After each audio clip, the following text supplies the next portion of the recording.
सफाई कराने का काम किया, बल्कि उस पूरे की मरम्मत भी कराने का काम किया।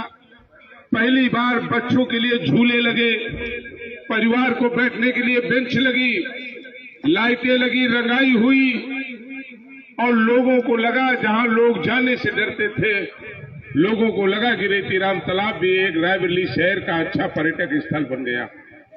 याद करिए रायपुर के लोगों, जहां हम खड़े हैं, यही मस्जिद के पास 2-2 फीट का कीचड़ हुआ करता था, और जो हमारे तमाम मस्जिद के साथी, मस्जिद से जुड़े लोग हैं, हमारे मुस्लिम भाई हैं, जब नमाज पढ़ने जाते थे तो गंदगी से होकर के जाते थे। मनोज पांडे ने उन तीनों सड़क को बनवाने का काम उस कार्यकाल में करने का काम किया। ये मनोज पांडे का ही कार्यकाल था कि जो हमारा पवित्र मंदिर है उसके अंदर जाने का मार्ग भी मनोज पांडे ने बनवाने का काम किया था। यही रायपुर है, पहली बार लोगों को घर घर टोटी से पानी मिले, तो बताओ वो ट्यूबवेल और पाइपलाइन भी डलवाने का काम मनोज पांडे ने ही करने का काम किया था। रायपुर का विकास शुरू हुआ था, लेकिन 2005 के बाद मैं रायबरेली का नगर पालिका का अध्यक्ष नहीं रहा और मैं चुनाव लड़ा।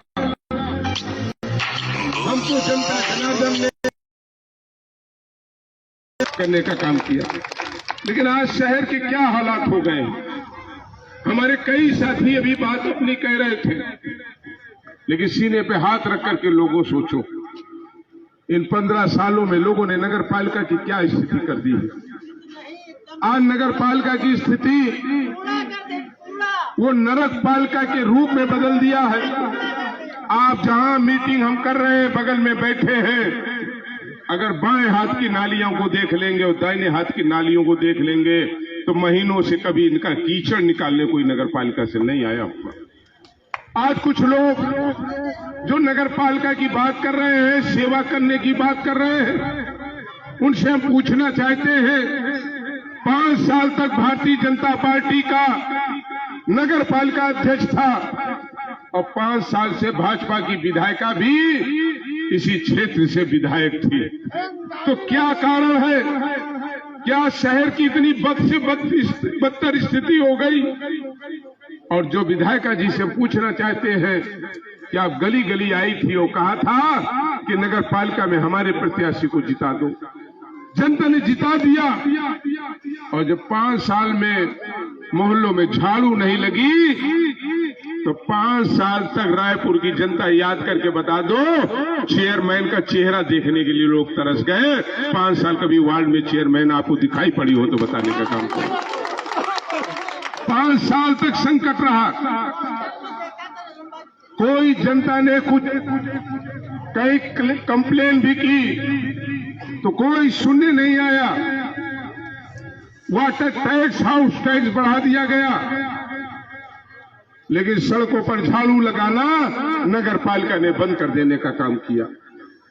और आज जब चुनाव हो रहा है तो आज उत्तर प्रदेश के माननीय मुख्यमंत्री जी आए थे, नगर पालिका के अध्यक्ष के चुनाव में प्रचार करने आए थे। हम धन्यवाद देंगे कि कम से कम उन्होंने मनोज पांडे की ताकत को मानने का काम किया कि जब मनोज पांडे खड़े हो जाते हैं तो वो जानते हैं ऊंचाहार में भी 42 हेलीकॉप्टर उतरा था, लेकिन मनोज पांडे और साइकिल ही जीतने का काम की थी। आज यहां पे भी हेलीकॉप्टर उतर गया। हेलीकॉप्टर उतरा तो उन्होंने कहा कि समाजवादी पार्टी को हराना है। अरे माननीय मुख्यमंत्री जी, आपके कह देने से समाजवादी पार्टी हारनी नहीं है, जनता जान चुकी है। आपने बलिया से लाकर जिस कैंडिडेट को दिया है, बलिया से लाकर कैंडिडेट दिया है, इसलिए मनोज पांडे के कैंडिडेट के सामने रायबरेली में किसी ने लड़ने की हिम्मत नहीं किया। वो जानता है कि मनोज पांडे और साइकिल यहां से जीतने जा रही है।